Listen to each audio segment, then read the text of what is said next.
Hello. ഞാൻ ഈ ചിരിച്ചു കുത്തി പോകുന്നത് എങ്ങോട്ടേക്കാണെന്നറിയോ? പറശ്ശിനിക്കടവിലേക്കാണ്. ആ ഒരു സന്തോഷം എൻ്റെ മുഖത്തുണ്ട്. ഞാൻ വെറുതെ വീട്ടിൽ ചൊറിയും കുത്തിയിരുന്ന സമയത്ത് അമ്മ എൻ്റെ അനിയത്തി എന്നോട് ചോദിച്ചു പറശ്ശിനിക്കടവ് പോരുന്നു. ഒന്നും നോക്കിയില്ല, ഞാൻ ഓടിക്കറിയ വണ്ടിയിൽ. ശരിക്കും സോനുവേട്ടനും കുഞ്ഞോളും കൂടെ സുട്ടുവിന് ചോറ് കൊടുക്കാൻ വേണ്ടിയിട്ട് പോവായിരുന്നു. പക്ഷെ നമ്മൾ ആ വണ്ടിയിൽ ഓടിക്കറി. അങ്ങനെ ഇതേ നമ്മൾ പറശ്ശിനിക്കടവെത്തി. ഭയങ്കര റഷായിരുന്നു. റൂമും കാര്യങ്ങളൊന്നും കിട്ടുന്നുണ്ടായിരുന്നില്ല. നമ്മൾ കുറേ തിരഞ്ഞതിന് ശേഷം നമുക്ക് റൂമൊക്കെ സെറ്റായത്.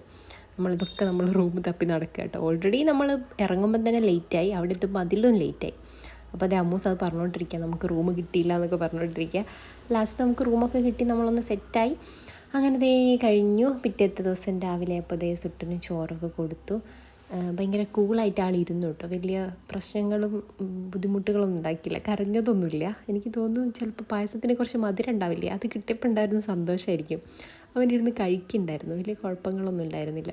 അത് പറഞ്ഞുകൊണ്ടിരിക്കുകയാണ് കുഞ്ഞോൾ.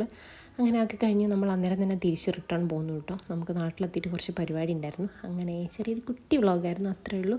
അപ്പോൾ ഓക്കെ, ബായ്.